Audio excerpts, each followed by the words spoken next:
할렐루야. 예배에 나오신 성도님들을 주님의 이름으로 축복합니다.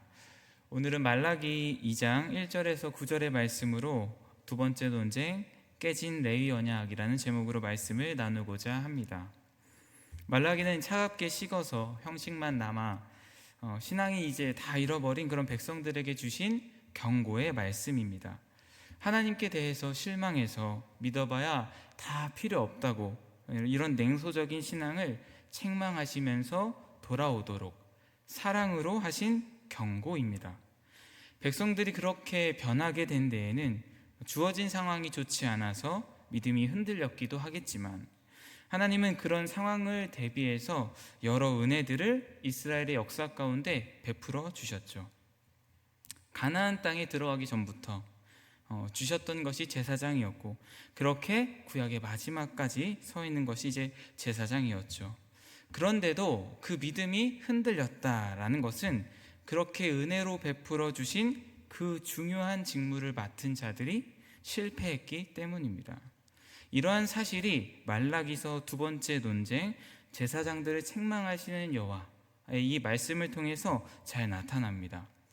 제사장들을 향한 이제 책망의 첫 번째 주제는 제사 직무에 대한 책망이었습니다.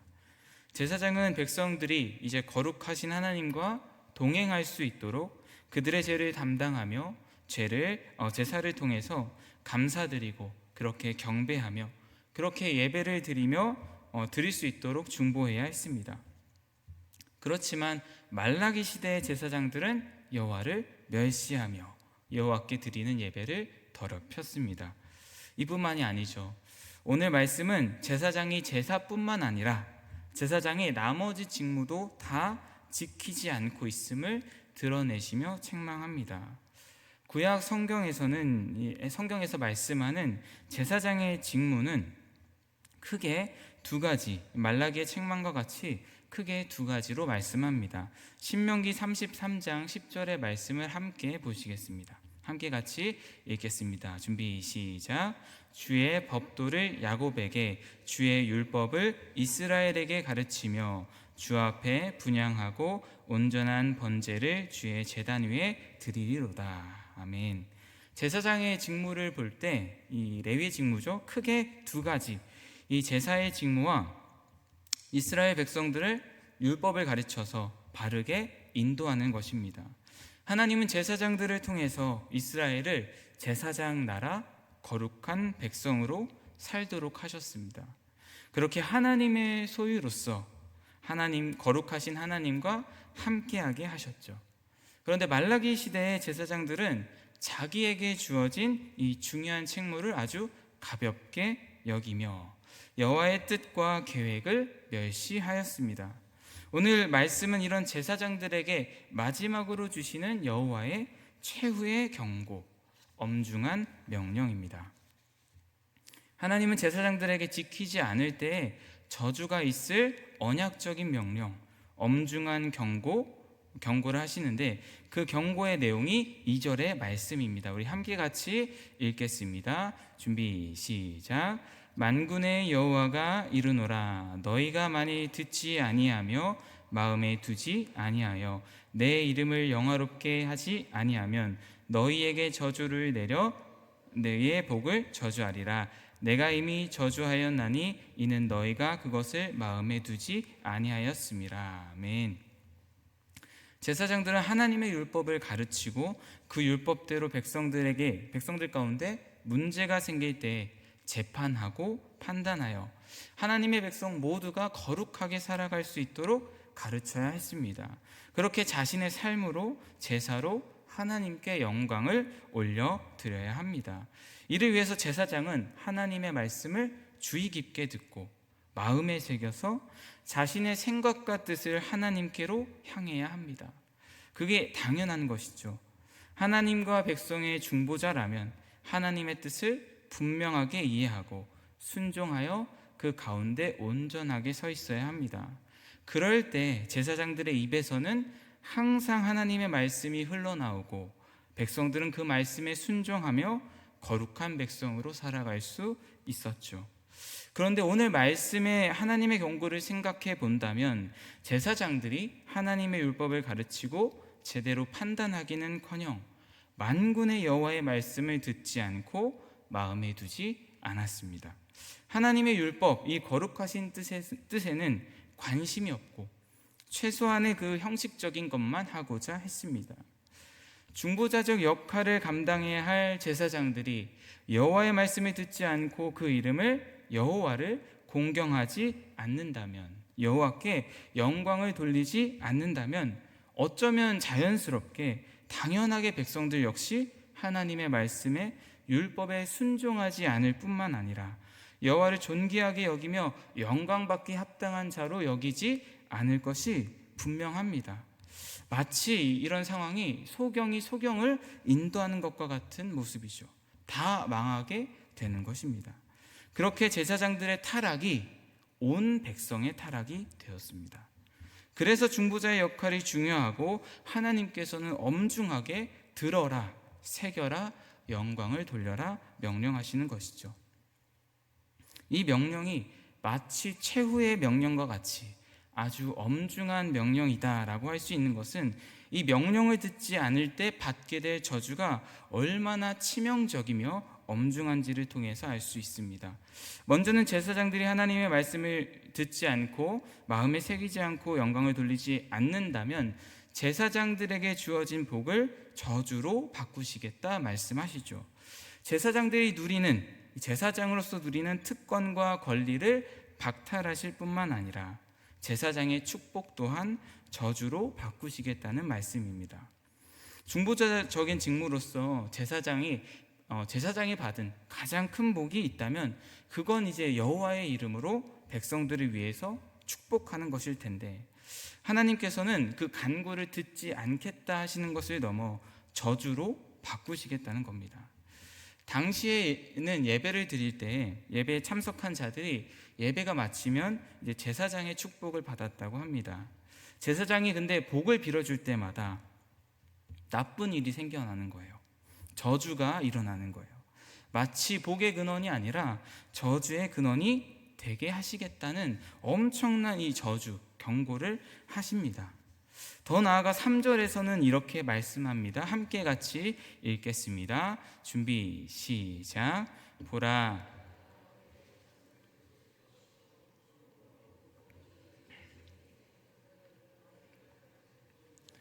너희가 그것과 함께 제하여 버림을 당하리라. 아멘. 자손을 꾸짖으시겠다 말씀하시는데 이는 심판하겠다, 끊어버리겠다는 말씀입니다. 더 이상 이제 너희의 자손들이 너희가 제사장이 될 수 없다는 거죠.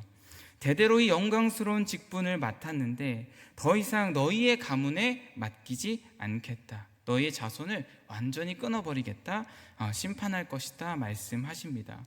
그리고 그 심판이 얼마나 엄중한지 제사장들이 아주 수치스럽고 부정하게 되어서 하나님의 백성으로부터 제하여 버림을 당하게 되는 것입니다. 절기에 오늘 말씀에 보면 이 절기의 희생의 똥을 얼굴에 발라버리고 함께 제하여 버림을 당하게 된다라고 말씀하는데, 얼굴에 이 동물의 똥을 바르는 것은 어떤 시대나 어떤 문화권을 막론하고 아주 불결하고 더러운 것이죠. 수치스럽죠. 그런데 오늘 말씀은 독특하게 그냥 이 다른 동물의 똥이 아니라 어떤 똥이라고 하죠? 희생의 똥이라고 말합니다.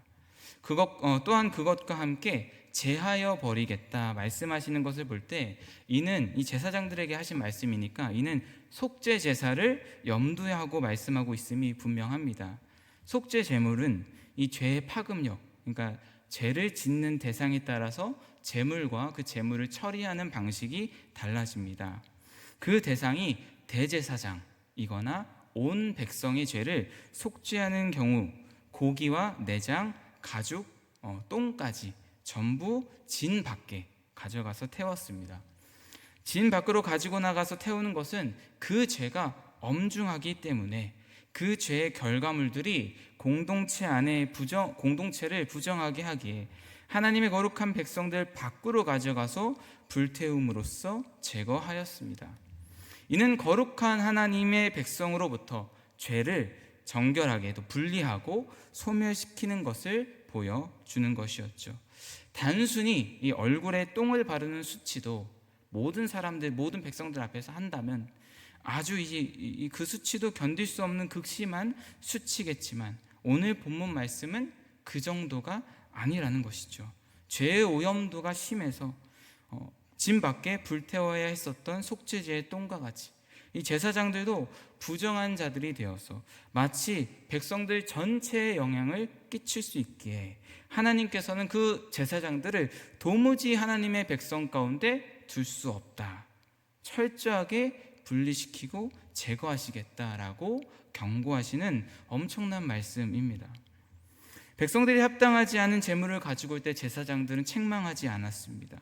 제사장들이 하나님의 법도를 지키지도 가르치지도 않았습니다. 그것으로 인해서 하나님의 백성들은 죄를 지었고 하나님을 경외하지도 않았고 제사도 타락하여 그렇게 속절없이 하나님을 떠나게 되었죠. 그렇게 한 책임이 제사장에게 있고, 그렇게 부정하게 한 제사장들을 이제 그의 백성들로부터 제거하시겠다 말씀하십니다. 하나님은 이렇게 엄중하게 저주할 것이다 경고하며 말씀하시는데, 이는 하나님께서 진노해서 막 분노해가지고 벌 주시기 위함은 아니었습니다. 하나님의 목적은 언제나 그의 백성들이 돌아오기 위함입니다. 4절의 말씀에 이 명령의 목적을 아주 분명하게 이야기하시는데요, 바로 레위와 세운 언약이 항상 있게 하기 위함이다 말씀합니다. 하나님의 심판은 제사장들을 벌하기 위한 심판이 아니라 제사장들이 다시 돌아와서 더 성결하고 거룩하게 주어진 책무를 다시 잘 감당하게 하기 위한 그런 심판이었습니다. 그렇게 하나님은 레위의 언약이 그의 백성들 가운데 항상 함께 있길 원하시죠. 오늘 본문의 엄중한 명령의 목적이자 아주 중요한 것으로 등장하는 이 레위의 언약이 무엇인가? 오늘 5절에서는 생명과 평강의 언약이다라고 설명합니다. 생명과 평강의 언약인 이 레위의 언약은 민수기 25장 비느하스 사건과 연결이 되는데요, 민수기 25장에는 어떤 이야기가 나오죠? 이스라엘이 모압 여인과 음행하고 바알보를 숭배한 사건이 나옵니다. 그때 하나님께서 심판하실 때 아론의 손자 엘르아살의 아들 비느하스가, 아론의 증손자 비느하스가 회중의 대표로 나오는 이스라엘 남자와 미디안 여인을 창을 던져서 꿰뚫어 죽입니다. 이런 비느하스를 보시면서 하나님께서 모세에게 말씀하시는데요, 그 비느하스가 하나님 자기 자신의 질투해서 이스라엘을 향한 그 진노를 돌이켰다라고 말씀하시면서 한 언약을 주십니다. 민수기 25장 12절과 13절의 말씀을 함께 읽겠습니다. 준비 시작. 그러므로 말하라, 내가 그에게 내 평화의 언약을 주리니 그와 그의 후손에게 영원한 제사장의 직분의 언약이라. 그가 그의 하나님을 위하여 질투하여 이스라엘 자손을 속죄하였음이니라. 아멘. 하나님은 비느하스가 행한 이 사건이 하나님의 질투하심을 따라 비느하스가 그 죄를 제거한 사건이다라고 말씀하면서 그 죄를 제거함으로 인해서 하나님께서는 진노를 거두시고 평화의 언약, 오늘 본문에서 말하는 평강의 언약, 샬롬의 언약으로 단어가 또 동일합니다. 이 평강의 언약을 주십니다. 이 평화의 언약은 13절 말씀에서 뭐라고 하죠? 영원한 제사장 직분의 언약이라고 말씀합니다. 정리해보면 오늘 레위의 언약의 근간이 되는 평화, 샬롬의 언약은 비느하스의 후손인 제사장의 직분을 통해서 생명과 평강이 되는 이 중보자로 세우신다는 직분의 언약인 것이죠. 이 직분의 언약이 레위의 언약이고, 이 직분이 하나님과 그의 백성들 가운데 있어서 생명과 평강이 되는 것입니다. 하나님은 제사장들이 돌아와 이 레위 언약을 지키어 백성들 가운데 생명과 평강의 언약이 되길 원하셨습니다. 그렇게 언약을 주신 직후 제사장들은 어땠을까요? 이 언약을 받은 직후의 제사장들은 하나님께서 제사장들에게 기대하시는 그대로 여호와를 경외하면서 그분의 이름을 두려워했습니다. 마음 깊이 하나님을 공경하고 경외하여 두려워하고 복종하며 맡겨진 직무, 그 삶에 성실했습니다. 또한 6절의 말씀과 같이 당시 레위의 사람 제사장들의 입에는 항상 진리의 법이 있었고 그의 입술에는 불의함이 없었습니다. 이는 제사장들이 거짓이나 불의한 것은 입에조차 담지 않았고 항상 사람들에게 진리의 법을 가르쳤다는 말씀이죠. 말씀을 가르치고 묵상하는 일에 힘썼습니다. 백성들 간의 다툼이 있을 때에도 하나님의 이 거룩한 법에 따라서 판결하면서 공동체 안의 분란을 해결하고 죄를 해결해 나아갔습니다. 제사의 집례뿐만이 아니라 율법 교사로서 율법에 따라 인도하는 거룩의 지도자였습니다. 그렇게 중보자적 직무를 잘 수행하여 화평함과 정직함으로 하나님과 동행했습니다. 그럴 때 백성들도 제사장들의 도움을 받아서 죄악에서 떠나 거룩한 백성으로 살아갈 수 있었죠. 하나님은 말라기 선지자를 통해 전에 맺었었던 이 레위 언약을 다시 말씀하시면서 그때 당시 초기의 제사장들이 어땠는지 다시 한번 가르치시면서 돌아오도록 말씀하십니다. 제사장들이 다시 백성들에게 진리의 법을 가르침으로 인도하는 참된 제사장이 되길 원하시죠. 하나님은 이런 제사장들의 정체성을 7절에서 여호와의 사자다 말씀하십니다. 보통 구약 성경에서 여호와의 사자라는 이 단어는 천사를 가리키는 단어로 주로 사용됩니다. 즉 하나님의 말씀을 그대로 전하고 하나님의 뜻을 그대로 행하는 전령, 사신을 의미합니다. 철저하게 하나님의 편에 서서 하나님의 말씀을 가감없이 전하며 때로는 하나님의 법을 집행하고 수행하는 하나님의 메신저, 일꾼, 대변자가 제사장이라는 것입니다. 하나님께서 제사장들을 세운 목적, 그들에게 기대하는 바가 바로 이것입니다. 여호와의 사자로서 여호와의 뜻대로 오직 여호와의 말씀을 가르치고 그들을 인도하는 것, 죄를 깨닫게 하고 제사를 통해 해결하며 하나님께 대해 생명과 평강을 누리게 하며 거룩한 백성으로 살아가도록 인도하는 것입니다. 이런 제사장들을 향한 하나님의 기대와 목적과 달리 구약의 마지막 시대 제사장의 모습은 어땠을까요? 8절 말씀에서 말씀부터 9절까지 이야기하고 있죠. 제사장들이 옳은 길에서 떠났다 말씀합니다. 이는 여호와의 사자로서 자기들에게 옳은 길, 여호와의 뜻, 분명하게 여호와께서 정하신 이 제사장으로서의 길을 벗어났다는 것을 의미합니다. 제사장으로서 하나님의 뜻이 분명한데, 하나님의 말씀과 율법이 분명한데 순종하지 않았죠. 또한 여호와의 말씀, 하나님의 말씀을 떠난 그들은 이 백성들로 하여금 거룩으로 인도할 수 있는 능력조차 없었습니다. 오히려 잘못된 가르침으로 사람들이 율법을 어기게, 율법을 거스르게 만들었죠. 이런 백성들의 죄악된 모습이 이제 2장 후반절부터 나타납니다. 자폰, 폭력, 불의, 간음, 이혼, 하나님의 언약을 파괴하는 방식으로 나타나죠. 이런 말라기 시대 제사장들에게 여호와의 뜻과 말씀에 관한 그런 지식들은 찾을 수 없었고 여호와께서 선물로 주신 율법도 찾아볼 수 없었습니다. 하나님은 이런 제사장들을 보시면서 말씀하십니다. 너희가 레위의 언약을 깨뜨렸느니라. 이 언약을 깨뜨렸다는 의미는 제사장들이 더 이상 하나님의 앞에서 생명과 평강이 될 수 없다, 생명과 평강을 가져다 줄 수 있는 중보자가 아니라는 선언입니다. 하나님께서 이스라엘에게 생명과 평강, 평화를 누리도록 주신 영원한 제사장의 직무를 더 이상 이스라엘의 제사장들이 수행하지 못한다는 말씀이죠. 그렇게 하나님은 제사장들에게 주신 경고, 이 저주를 다시 한번 선언하면서 오늘 말씀은 마치게 됩니다. 말라기 두 번째 논쟁, 이 제사장들에 대한 책망의 말씀은 결국엔 그들이 레위 언약을 깨뜨렸다라고 고발하시면서 심판을 선언하시는 그런 말씀으로 마치게 됩니다. 제사장들이 생명과 평강이 되는 언약을 깨뜨리고 하나님께 저주를 받게 될 것이다 라는 이 말씀은 하나님의 참된 뜻을 가르치고 거룩한 백성으로 인도해야 하는 중보자 여호와의 사자로서 제사장 제도가 완전히 실패했음을 드러내 보였습니다. 자, 그럼 오늘 말씀만 보면 하나님께서는 레위의 언약을 지키시기를 원했지만 결국엔 지키지 못했고 돌이키지 않는 제사장들로 인해서 그 언약이 완전히 파기된 것처럼 보입니다. 그렇다면 역사상 모든 인류는 하나님 앞에 이 생명과 평강의 소망이 없는 것이죠.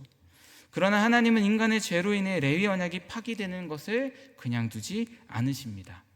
하나님은 언약이 실패한 채로 두지 않으십니다. 레위의 언약을 주실 때부터 영원한 제사장 직분의 언약이라 말씀하시지 않으셨습니까? 이는 하나님께서 그의 백성에게 영원한 대제사장의 직분을 약속하신 말씀으로 하나님께서는 참된 제사장, 참된 언약의 사자를 보내사 모든 인류의 죄를 도말하심으로 하나님과 사람 간의 생명과 평화를 이루실 것입니다. 참된 대제사장을 통해 깨진 이 레위의 언약을 온전히 영원히 이루실 것입니다. 그 대제사장이 누구십니까? 바로 십자가에서 모든 인류의 죄를 대속하심으로 하나님과 화평을 이루신 우리 주 예수 그리스도이십니다. 아멘. 그는 진실로 참된 대제사장으로서 하나님의 모든 뜻에 순종하셨고 이루셨을 뿐만 아니라 가르치셨고 성령님을 보내심으로 거룩한 백성으로 살게 하신 참된 제사장이십니다. 그는 실패한 레위의 계통의 제사장이 아니었습니다. 아론의 계통의 불완전함을 넘는 멜기세덱의 반차를 따르는 제사장으로 오셨습니다. 참된 대제사장으로 오셔서 완전한 중보를 이루신 이 예수 그리스도의 직분이 얼마나 우월하고 영광스러운지 위대한 것인지 히브리서에서는 아주 다양하게 그 은혜를 전하고 있습니다. 오늘은 이 말라기 본문에서 제사장들의 실패와 예수님과의 대조하여 참된 대제사장으로 오신 예수 그리스도께서 어떻게 그 직무를 성취하시는지를 중심으로 살펴보고자 합니다. 제사장은 하나님의 율법을 그의 백성들에게 잘 가르쳐야 했지만 이 말라기 시대의 제사장들은 하나님의 율법을 제대로 가르치지 못했죠. 그러나 참된 대제사장이신 예수님은 하나님의 율법을 아주 참되게 가르치셨습니다. 말씀이신 예수님께서 육신을 입고 이 땅에 오셔서 하나님의 뜻인 율법을 그 참된 의미를 직접 가르쳐 주셨죠. 바로 가장 대표적인 게 무엇입니까? 산상수훈 말씀이죠. 예수님은 산상수훈을 통해 율법의 참된 의미를 가르치시고 더 본질적인 의미들을 드러내어서 가르치셨습니다. 겉으로 나타나는 행위뿐만 아니라 우리의 마음까지 하나님을 사랑하고 이웃 사랑하는 그 율법의 본질, 참된 의미를 가르치시고 지키고 행하게 하셨습니다. 하나님의 법도와 뜻에 대해서 모세의 율법보다 더 근본적으로 가르치시고 더 적극적으로 지키고 행하도록 가르치셨죠. 이뿐만이 아니라 제사장들은 그 율법에 따라서 살지 못했지만 예수 그리스도께서는 자신의 모든 생애, 전생의 모든 순간 하나님의 율법을 참되게 순종하심으로 율법을 온전히 성취하셨습니다. 예수님은 산상수훈에서 자신이 온 것이 율법을 폐하러 오심이 아니라 율법을 완전하게 하기 위함이다 말씀하십니다. 예수님은 율법을 폐하지 않고 완전하게 하기 위해서 사람으로서 율법 아래에 나셨고 사람으로서 모든 율법을 마음의 법까지도 다 지키셨습니다. 사탄이 유혹하던 그 광야의 순간 속에서도 사람으로서 가장 유혹에 취약한 그 순간 속에서도 어떤 신적인 권능을 사용하지 않으시고 오직 말씀으로 물리치시며 단 한 번의 불순종도 없이 하나님께 순종했습니다. 그 순종의 하이라이트는 십자가였습니다. 모든 인류의 죄를 향한 그 심판을 받는 자리를 두려워하심으로 하신 가운데에서도 기쁨으로 하나님의 뜻에 순종하였고, 십자가에서 하나님과 이웃의 사랑, 율법의 완전한 그 뜻과 의미를 온전히 이루셨습니다. 참된 제사장으로서 우리를 중보하기 위해 우리의 대표로서 우리를 대신하여 율법이 요구하는 모든 율법을 항상 지킬 것과 지키지 못할 때 반드시 죽어야 한다는 그 율법의 저주까지, 그 율법의 모든 요구를 다 지키셨습니다. 그리고 이 모든 의를 십자가를 믿는 자들에게 다 주셔서 제사장 나라, 거룩한 백성이 되게 하셨습니다. 제사장들은 이 백성들을 율법으로 가르치고 인도하지 못했지만, 예수님은 믿는 신자들에게 성령님을 보내셔서 그 마음을 변화시키시고, 예수님께서 순종하고 이루신 그 모든 은혜를 다 누리게 하셨습니다. 성령님의 내주하심과 도우심을 통해 그리스도 안에서 의롭다 하실 뿐만 아니라 죄와 싸우며 죄의 권세로부터 자유롭게 하시고, 하나님의 뜻에 순종하고 율법을 지키며 거룩하게 살아갈 수 있는 새로운 존재가 되게 하셨습니다. 참된 제사장이신 예수 그리스도는 우리에게 성령님을 보내사 십자가에서 베풀어 주신 그 모든 은혜를 누리고 그 안에서 하나님의 뜻에 온전히 순종할 수 있도록 하셨습니다. 그렇게 참된 대제사장으로서 하나님께 대해 예수님은 우리의 생명과 평강이 되어 주셨습니다. 이 레위 언약을 온전히 성취하셨습니다. 그렇게 하나님께서 바라셨던 제사장 나라, 거룩한 백성, 이것이 되게 하셨죠. 이제 우리는 사도 베드로의 말씀과 같이 성령님의 인도하심 속에서 온 세상을 향한 왕같은 제사장, 거룩한 나라, 하나님의 소유로서 살아갑니다. 이제 교회는 참된 제사장 예수 그리스도 안에서 온 세상의 구원의 빛이 되시는 이 하나님의 아름답고 영광스러운 이 복음을 선포하는 자들이 되었습니다. 그렇기에 우리는 오늘 이 제사장들에게 주어졌었던 말라기의 교훈을 이 말라기의 교훈이 오늘날 우리에게 주어진다는 것을 기억하길 소원합니다. 온 세상을 하나님께로 이끄는 직무, 복음을 전함으로 하나님께 나아오며 거룩한 백성으로 서게 하는 이 제사장의 직무가 교회에게 주어졌고 이제 교회가 감당한다는 것입니다. 자, 그렇다면 우리는 어떨까요? 온 세상에 대해 생명과 평강을 전하는 그 직무를 잘 감당하고 있을까요? 교회로서 생명과 평강이 되고 있습니까? 이 영광스러운 복음을 가르치고 전하는 것은 목회자의 사명만이 아닙니다. 그리스도 안에 제사장으로 부름받은 모든 성도들에게 영광스러운 사명입니다. 이 영광스러운 복음을 받은 자로서 복음을 자랑스러워하고 소중하게 여기고 계십니까? 말씀을 기억하며 한번 돌아보길 원합니다. 하나님께서 생명과 평강을 잃은 우리에게 참된 제사장 예수 그리스도를 보내 우리로 새로운 백성을 삼아 주셨고 우리에게 복음을 주셔서 제사장 세워 주셨습니다. 이것이 얼마나 큰 은혜이며 큰 특권인지 기억하며 그 은혜에 감사하며 주어진 사명을 잘 감당할 수 있는 우리 새샘교회 되기를 주님의 이름으로 축복합니다.